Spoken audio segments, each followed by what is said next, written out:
Jake stood frozen in the corridor. His mind raced, trying to understand what Lyra meant. Her people were dying, and somehow she thought he could help. The weight of her words pressed down on him, like the artificial gravity of the station. "What do you mean?" Jake asked, his voice barely above a whisper. Lyra looked around the corridor, then back at him. "Not here. Too many ears, too many eyes. Meet me tonight. Level 7. Observation deck, midnight." Before Jake could respond, she walked away, her movements fluid and graceful like water flowing uphill. He stood there for a long moment, wondering if he should report this to security. But something in her eyes had looked so desperate, so genuinely afraid, that he could not bring himself to do it. The rest of Tuesday dragged by like thick honey.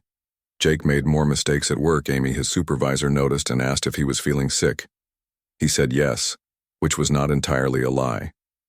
His stomach churned with nervous energy, and his hands would not stop shaking. Tried to research Lyra species during his break, but found nothing in the station database. No silver-skinned, purple-haired aliens in any records. It was like she did not exist officially, which made everything more concerning. That evening, Jake ate dinner with his friend Chris, who worked in communications. Chris talked about intercepted signals from unknown sources, strange energy readings from unexplored sectors, and rumors of new species at the edge of known space. Jake listened, but said nothing about Lyra at 11:45. Jake made his way to level 7. The observation deck was empty at this hour, just a large curved room with a transparent ceiling showing the endless stars. It was the most beautiful and loneliest place on the station. Lyra was already there, standing in the center of the room, looking up at the stars. Her silver skin glowed softly in the starlight. She looked like she belonged among them, a creature of space itself. "Thank you for coming," she said without turning around. Jake walked closer but maintained some distance. "Start talking. What is this about?" Lyra finally faced him, and for the first time he saw real emotion in those violet eyes. Fear, pain, and desperate hope all mixed together. "My planet is called Kepler 7, she began. "We are a peaceful species. We have no weapons, no military, no concept of war, until 3 months ago." What happened? 3 months ago. The Devourers came. Jake had heard rumors of the Devourers, a hostile species that consumed resources from other planets like locusts. They had attacked 3 systems already, leaving nothing but dead rocks behind Earth. Military had been preparing defenses, but so far the Devourers had stayed away from human space. They came without warning. Lyra continued. Her musical voice cracked with emotion. "Our shields failed in minutes, our beautiful cities burned. We tried to negotiate, but they do not speak, do not listen. They only consume. How many of your people survived?" Lyra, silver tears began to form in her eyes. 5 million out of 2 billion. We evacuated who we could to underground shelters, but we are running out of time, out of food, out of hope. Jake felt his chest tighten. "That still does not explain why you are following me. Specifically." Lyra wiped her tears and straightened her shoulders. "We sent scouts to find help. We approached the Centaurians, but they are too weak. The Andromedans are too scattered. The Rigelians refused to get involved. But then we learned about humans." "What about humans?" "You are insane," she said simply. Jake blinked. "What, your species is insane, but in the most wonderful way. You fight things you cannot defeat. You protect people who are not your own. You turn terrible situations into victories through pure, stubborn refusal to give up. We studied your history, your world wars, where you fought back from impossible odds, your space program built on failures and explosions, your medicine created by deliberately infecting yourselves to find cures. That is just being human." Jake said, "Exactly." Lyra stepped closer. "And that is what we need. Someone who thinks fighting the Devourers is just another Tuesday. Someone who sees 5 million refugees and thinks challenge accepted instead of impossible. But why me personally? There are thousands of humans on this station, because I did not lie when I said you were different." Lyra pulled out a small device that projected a hologram. It showed Jake pulling the Andromedan child from the reactor leak. But more than that, it showed what happened after. Jake watched himself in the medical bay refusing treatment until the child was stabilized. He watched himself visiting the child every day for weeks, teaching them human games, bringing them earth candy. He watched the child family cry when they thought Jake might die from radiation poisoning. "You did not just save them," Lyra said. "You loved them, made them family. That child now wants to be an engineer like you." Their parents named their next child Jake in your honor. "I did not." "Know that," Jake said quietly. "We need someone who can convince Earth to help us." Lyra continued. "Someone who understands that helping strangers is not weakness, but strength. Someone who can teach us to fight because we never learned how. Someone who can turn our peaceful people into survivors." Jake ran his hand through his hair. "This is too big. I am just an engineer. You are a human who represents the best of your species," Lyra said. "And I have watched you for days because I had to be sure you help without being asked. You solve problems others ignore. You treat everyone with respect, whether they are human or alien or machine. What exactly are you asking me to do? Come with me to speak to your captain. Help me convince Earth to send ships, weapons, and trainers. Teach us how to fight back, how to survive, how to be human enough to save our world." Jake looked out at the stars, thinking about 5 million aliens hiding underground while monsters destroyed their world. He thought about the Andromedan child, about how small they had felt in his arms. He thought about his grandfather who had fought in the colony wars, always saying that the strong protect the weak. Not because they have to, but because they can. "When do we talk to the captain?" Jake asked. Lyra's smile was like sunrise on her silver face. "Now if you are ready," Jake nodded. They walked together toward the command deck. As they entered the elevator, Lyra spoke again. "There is something else you should know. What the Devourers are heading toward Earth next. After they finish with us, your world is their target." Jake felt his blood turn cold. "How long do we have? If my people fall, 3 months. If we fight together, maybe we can stop them." The elevator doors opened. Jake saw Captain Lisa Stone. At her desk reviewing night reports, he took a deep breath and walked forward, ready to convince her that humanity needed to do what it did best: save everyone or die trying. The combined fleet dropped out of hyperspace at the edge of what used to be the Kepler-7 system. Jake stood on the bridge of the flagship Horizon next to Lyra and Captain Stone. What they saw made everyone go silent. The Devourer ships looked like massive black beetles with energy tendrils reaching out in all directions. They moved in perfect coordination, surrounding the remains of Kepler-7 like vultures over a corpse. The planet itself was gray and cracked, stripped of all life and resources. 342 Devourer ships, the tactical officer reported. "They have not detected us yet." Lyra stared at her dying world through the view screen, her silver skin pale with grief. Jake wanted to comfort her, but there were no words for watching your home become a graveyard. Captain Stone turned to the fleet commanders on her screens. "Remember the plan: Alpha Squadron hits from above, Beta from below. Gamma stays back with the Keplerian ships for support. Use the new shields, and do not let them adapt to our weapons." The battle began with humanity doing what it did best. Organized chaos. Alpha Squadron dropped from above, firing the new hybrid weapons beams of blue energy that cut through space like swords through paper. The Devourers reacted slowly, clearly not expecting resistance. They had grown lazy, feeding on peaceful worlds. Beta Squadron rose from below, catching the enemy in crossfire. The Keplerian shields held against the first wave of return fire, glowing silver as they absorbed energy that should have destroyed the ships. Jake monitored the shield readings from his engineering station. "They are holding but running hot.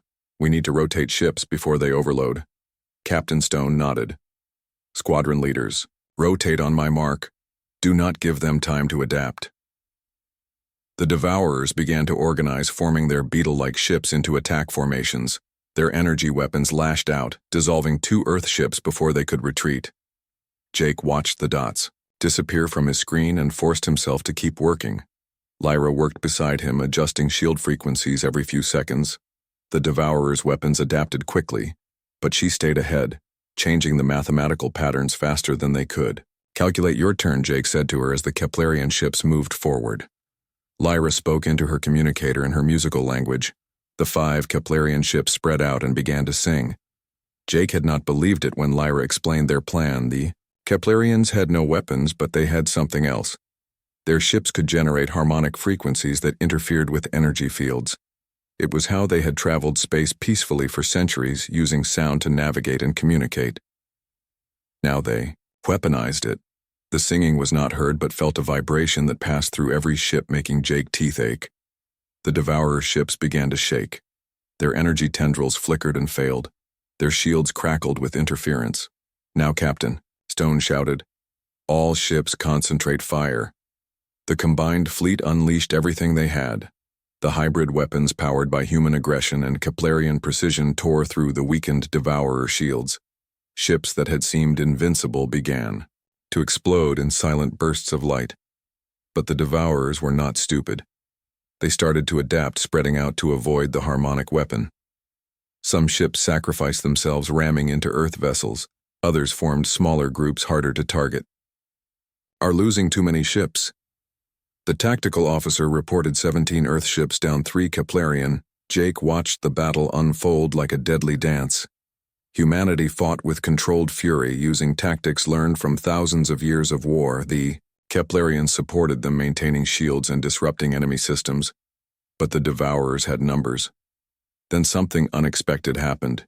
New contacts dropping from hyperspace. The sensor operator shouted. "Unknown configuration." Jake Hart sank. More Devourers, they were finished. "Wait." The operator continued. "They are broadcasting Earth identification codes. It is the colony fleets and others." The view screen filled with new ships. Human vessels from Mars, from Europa, from distant colonies. But among them were other shapes: Andromedan pyramids, Centaurian spheres, even a few Rigelian war cruisers. "This is Admiral Kresh of Andromeda." A translated voice came through. "We heard Earth call. We remember when humans helped us. Now we help you, the Andromedan." Child Jake had saved their people had come. The battle changed completely. The Devourers found themselves outnumbered for the first time. The Andromedans brought plasma weapons. The Centaurians had speed. The Rigelians had armor that could ram through anything. Jake watched as the alliance of species fought together, each bringing their strengths to cover others' weaknesses. Humans coordinated everyone because that was what humans did best. Bringing different people together for a common cause. Lyra grabbed Jake's arm. "Look on the screen." A massive Devourer ship 3 times the size of the others emerged from behind the planet.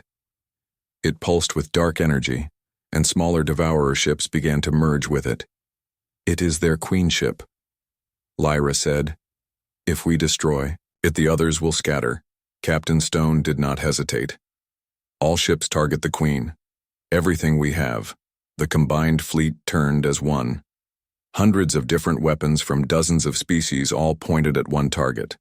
The queen ship fired back. A beam of pure destruction that carved through spaceships exploded, but others took their place. Humans, Keplerians, Andromedans, and others all pressing forward. Each death bought seconds for the others to get closer. Jake had an idea. "Captain, let me redirect all shield power from the fleet to one ship. Create a battering ram." "Do it," Stone ordered. Jake and Lyra worked together, their hands flying over controls. They pulled shield energy from every allied ship, channeling it into a single Earth cruiser. Ship glowed silver-white like a star. The cruiser accelerated straight at the queen ship, taking hit after hit but not stopping. The concentrated shields held, buying precious seconds. The rest of the fleet followed in its wake, protected by its sacrifice. At the last moment, the cruiser veered aside and the entire fleet opened fire at point-blank range. The queen ship tried to escape, but it was too late. Hundreds of weapons tore into it. Human missiles, Keplerian harmonics, Andromedan plasma, Centaurian, pulse cannons all hitting the same point. The queen ship cracked like an egg. Dark energy poured out, consuming several Devourer ships nearby. Then it exploded in a flash that temporarily blinded the sensors. When the screens cleared, the remaining Devourer ships were fleeing in all directions. Without their queen, they became just scattered scavengers running from predators that had teeth. The Allied fleet let them go. They were no longer a threat. The bridge erupted in cheers. Humans hugged Keplerians. Andromedans sang victory songs. Centaurians flashed their bioluminescent skin in celebration. But Lyra stood quietly at the window looking at her dead world. Jake joined her. They won, but her home was still gone. It can be rebuilt, Jake said. With help from everyone, Lyra turned to him, tears in her violet eyes. But different. Our innocence is gone. We know how to fight. Now, Jake took her silver hand in his. That is not a bad thing. You learn to protect what you love. Sometimes that means fighting. But look what else you learned. He gestured at the celebrating crowd of different species. You learned that the universe has both destroyers and protectors. And there are more protectors. They just needed someone to call them together. 6 months later, Jake stood on New Kepler 7. The planet was being rebuilt with technology and resources from 12 different species, including Earth humans, taught construction. Andromedans provided materials. Centaurians helped with terraforming. Lyra stood beside him, watching human and Keplerian children playing together. The children did not care about their different skin colors or planet origins. They just laughed and played. Your people were right about us, Jake said. We are insane. We run toward danger. We fight impossible battles. Lyra smiled, her hand finding his. And that insanity saved the galaxy. Not just our insanity, Jake corrected. Our ability to make others insane too. To make them believe they can win. To turn strangers into family. The war with the Devourers became known as the Unity Battle. It proved that different species could work together against common threats. Earth became the unofficial center of a new alliance. Not because humans were the strongest, but because they were the craziest, brave enough to bring everyone together. And it all started because one alien woman stalked a human engineer for 5 days looking for hope and finding something better. She found humanity. 2 years had passed since the Unity Battle. Jake woke up in his new home on New Kepler 7 to the sound of crystal trees singing their morning song. The purple sky was lighter now, mixed with earth blue from the terraforming efforts. Through his window he could see the city that humans and Keplerians had built together. Lyra was already awake, standing on their balcony, her silver skin catching the dawn light. She did this every morning, watching the sunrise on her reborn world. Jake joined her, wrapping his arms around her from behind. Another ship arrived last night, she said, pointing to the spaceport. Jake saw it, a massive vessel bearing the markings of the outer colonies. More humans arriving every week to help rebuild and to learn Keplerian technology. The galaxy had changed since the war. Any word from the scouts? Jake asked. Lyra nodded. They found another species under attack, the Zephyrians. Their world is under siege by something new. Not devourers, but similar machines that harvest organic life. Jake sighed. There was always another threat, another species in danger. But that was why the Alliance existed now. Earth had become the guardian of peaceful species, with humans teaching others how to fight and survive. The Council meets today, Lyra said. Will you come? Jake was technically just an engineer, but his role in the war had made him something more. The first human to truly bond with a Keplerian. The bridge between species. The Council always wanted his input, even though he preferred working with his hands to talking politics. Of course, Jake said. But first, breakfast. They walked to the community center where humans and Keplerians ate together. The food was a strange mix. Earth coffee and Keplerian fruit that tasted like memories. Human bacon and singing grain from the crystal fields. Children of both species ran between tables, their laughter mixing languages. Amy Jake, old supervisor from the space station, approached their table. She had moved to New Kepler 7 to run the engineering exchange program. Jake, we have a problem, she said. When do we not? Jake replied. What is it this time? The hybrid engines we installed on the new defense platforms. They are not working. The Keplerian components reject the human modifications. Jake frowned. That should not happen unless someone changed the base frequency. Someone did. Amy said the new Keplerian engineers think they can improve the design, but they do not understand human redundancy protocols. Lyra spoke up in her musical voice. I will talk to them. My people sometimes forget that human paranoia about backup systems comes from experience. Not paranoia, Jake corrected. Preparation. Humans always expect things to break because in our experience they always do. After breakfast, they went to the engineering facility. The problem was worse than Amy described. Young Keplerian engineers had tried to optimize the human designs, removing what they saw as unnecessary duplications. They did not understand that humans built things to fail safely. Jake gathered both human and Keplerian engineers in the main workshop. Listen up, he said. This is not about human versus Keplerian methods. It is about understanding why each species builds differently. He pulled up a hologram of the hybrid engine. Humans over-engineer because we come from a world that tries to kill us. Earthquakes, storms, predators. Our technology assumes failure and plans for it. Keplerians build elegantly because you come from harmony. Your technology assumes cooperation and balance. A young Keplerian engineer raised her hand. But the human way wastes resources, and the Keplerian way has no backup when something goes wrong. Jake replied, that is why we combine them. Use Keplerian efficiency for the main system's human redundancy for safety. Together, they create something better than either alone. He spent the morning teaching both groups how to truly merge their approaches, not just putting technologies together, but understanding the philosophy. Behind each design, humans learn to trust Keplerian precision. Keplerians learn to appreciate human backup plans. The council meeting that afternoon was held in the Great Hall, a building that was itself a testament to cooperation. Human steel supported Keplerian crystal walls. Earth concrete foundations held up singing spires that resonated with emotions. Representatives from 15 species sat around the circular table. Earth had given up its position at the head. There was no head anymore, just a circle of equals. Admiral Chen appeared on the main screen from Earth. The Zephyrian situation is critical. Their planet will fall within weeks if we do not act. The Rigelian representative, a massive creature of stone and metal, rumbled his response. My people will send ships, but we cannot fight alone. The enemy adapts too quickly. The Andromedan representative, her pyramid-shaped head gleaming, spoke next. The Zephyrians are artists and philosophers. Like the Keplerians were, they have no concept of war. All eyes turned to Jake and Lyra.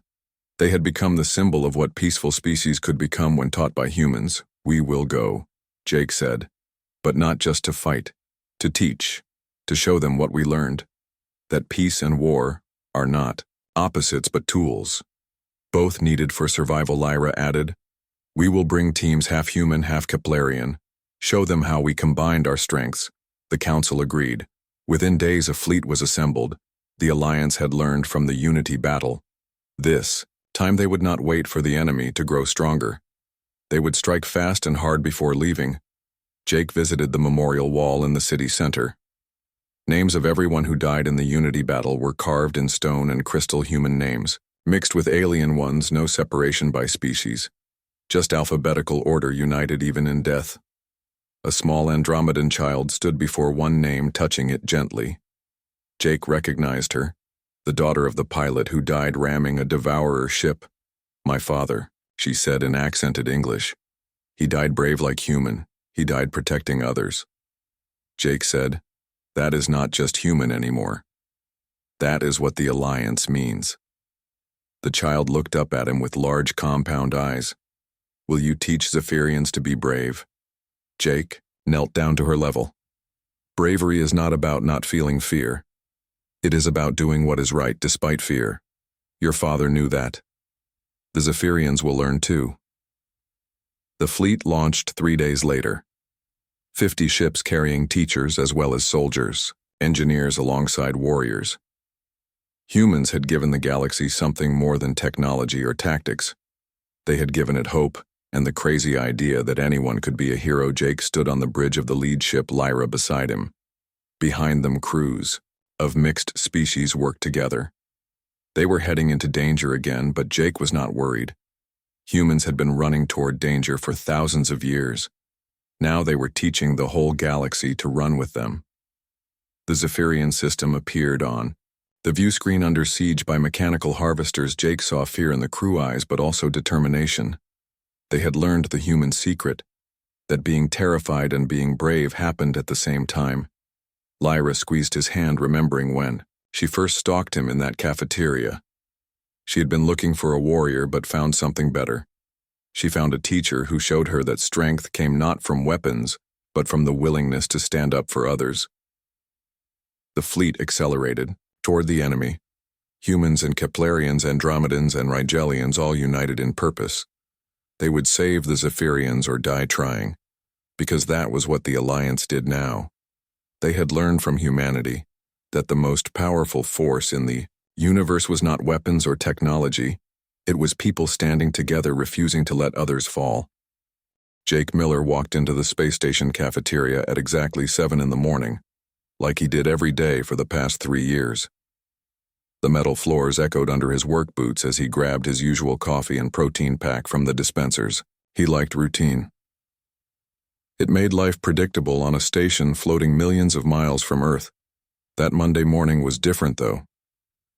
As he sat down at his regular corner table, something made the hair on his neck stand up.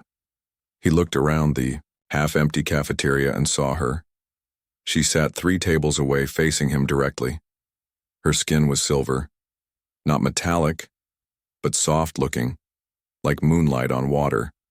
Her hair fell past her shoulders in waves of deep purple that seemed to move on its own. Her eyes were the strangest part. They were violet, large and unblinking, fixed directly on him. Jake tried to focus on his breakfast, but those eyes never moved. He shifted in his seat, cleared his throat, and even dropped his fork on purpose. She never flinched, never looked away, just watched him with an intensity that made his hands shake slightly. He knew aliens visited the station regularly.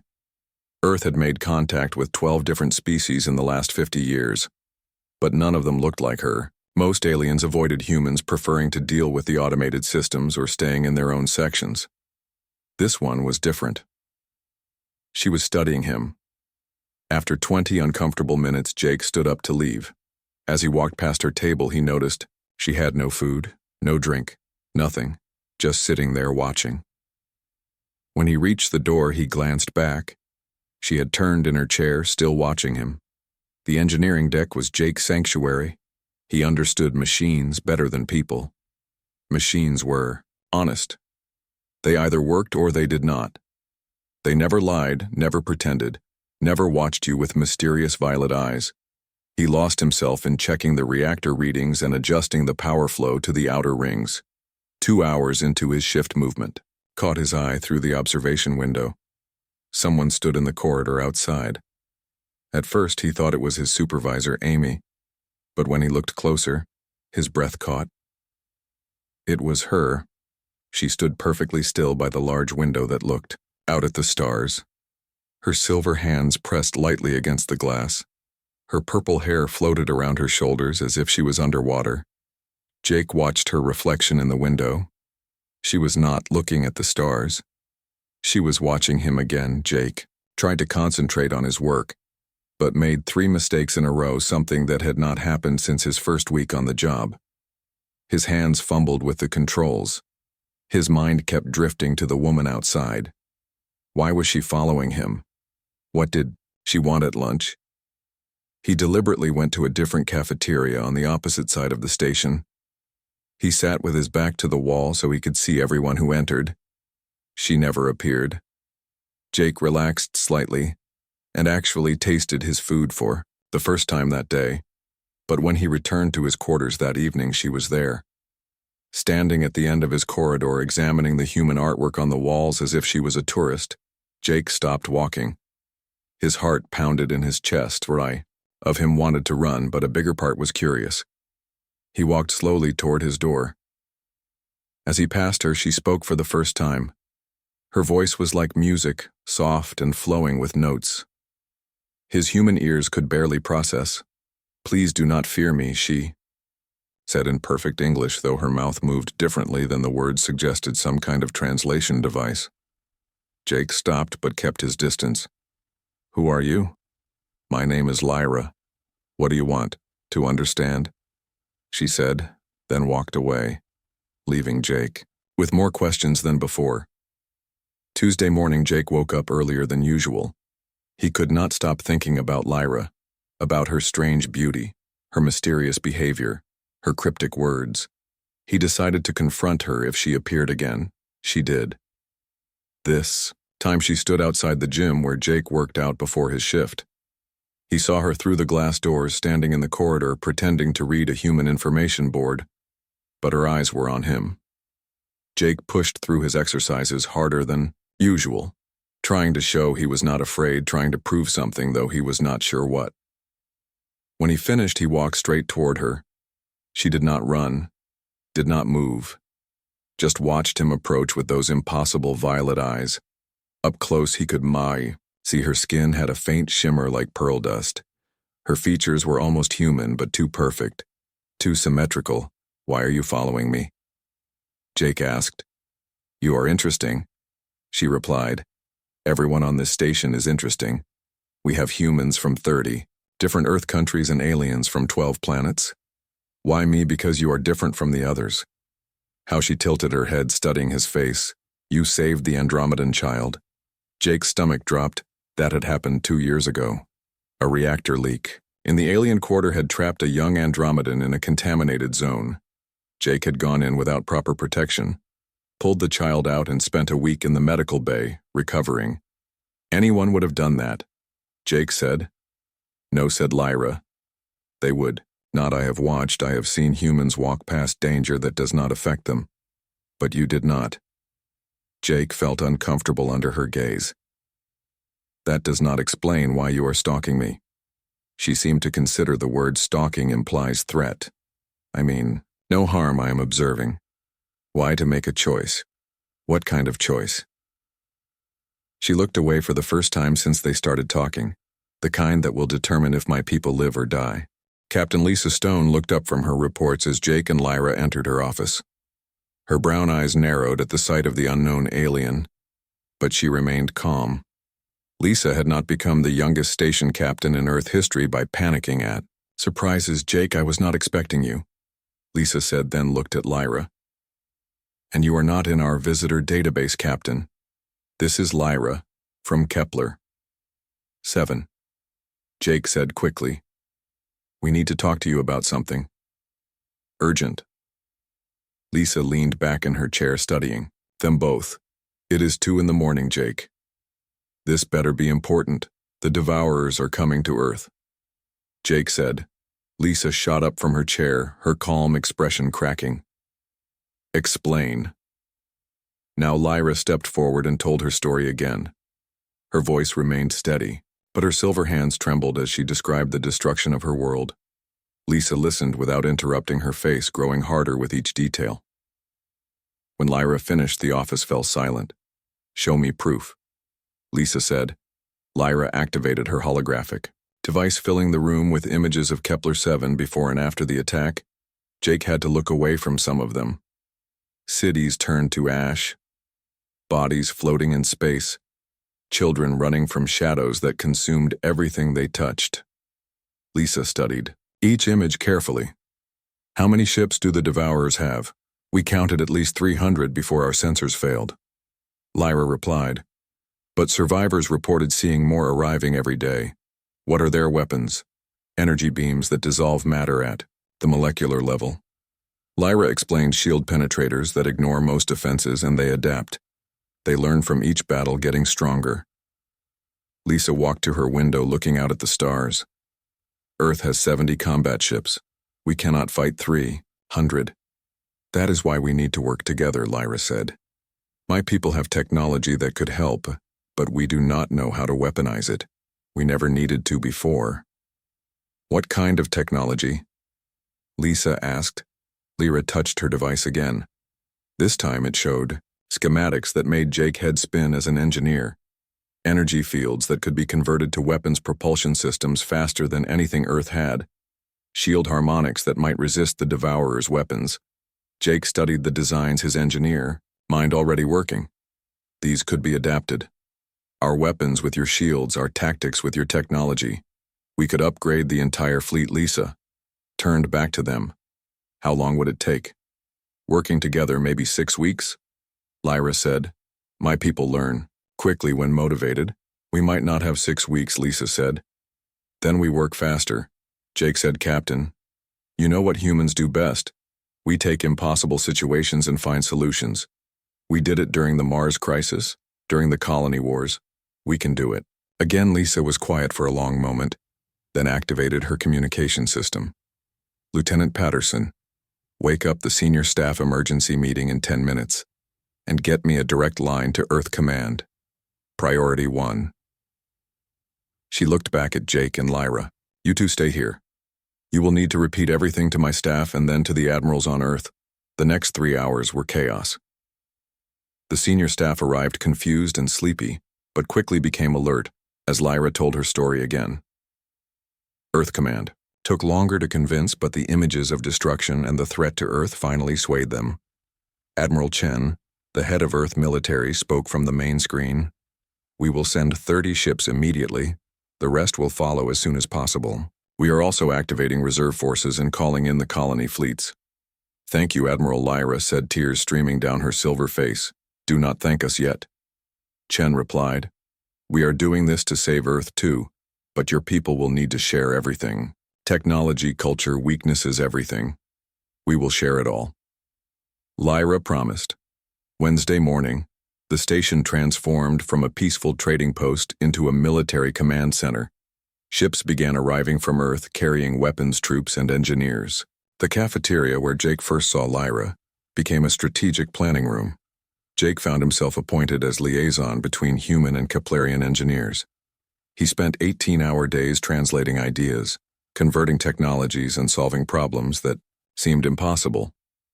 The Keplerians were brilliant but peaceful. They understood energy and physics better than humans but had no concept of weapons.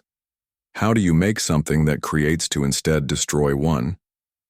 Keplerian engineer asked Jake. You reverse the polarity, Jake explained.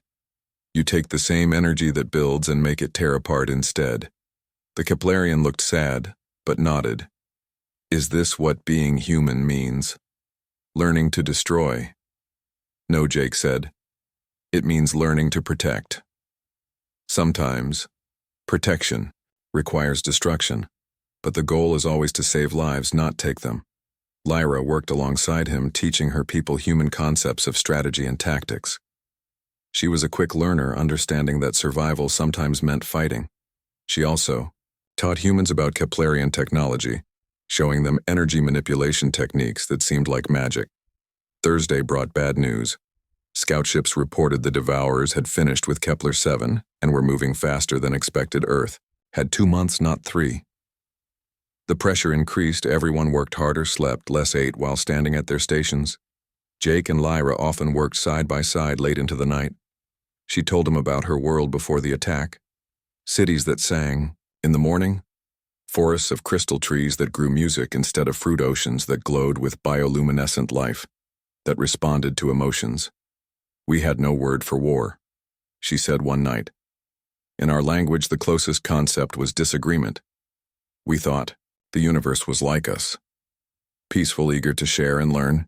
Jake put his hand on her shoulder, a gesture that had become natural over the days.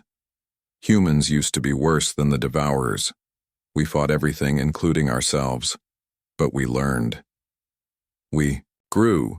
Now we use that fighting spirit to protect, to explore, to survive. Can we really win? She asked. Jake looked at the human and Keplerian engineers working together. He saw soldiers teaching peaceful aliens how to hold weapons. He saw two species, becoming one force united against destruction. Humans have a saying, Jake replied. We do not go gentle into that good night. We rage against the dying of the light. Your light is not dying. Lyra, we will make sure of that. Friday morning. 50 Earth ships were ready, upgraded with Keplerian shields and energy weapons. The Keplerians had learned basic combat tactics, and their 5 remaining ships had been armed. Captain Stone stood before the assembled fleet on the main screen. Today, we prove that the universe is not dark and cold, she said. Today we show that different species can unite, that peace and war can work together, that love is stronger than hunger. We fight not just for Earth or Kepler-7, but for the idea that good beings stand together against evil. The fleet launched that afternoon, heading toward the Devourer's last known position. Jake stood with Lyra watching the ships disappear into hyperspace. "Thank you," she said simply. "For what? For proving I chose correctly. You humans really are beautifully insane." Jake smiled as more ships appeared from Earth colonies, from Mars, from the Jupiter moons. Word had spread, and humanity was responding the way it always did to a threat. When everyone else runs away, humans run toward the danger, especially when running toward it means saving someone else.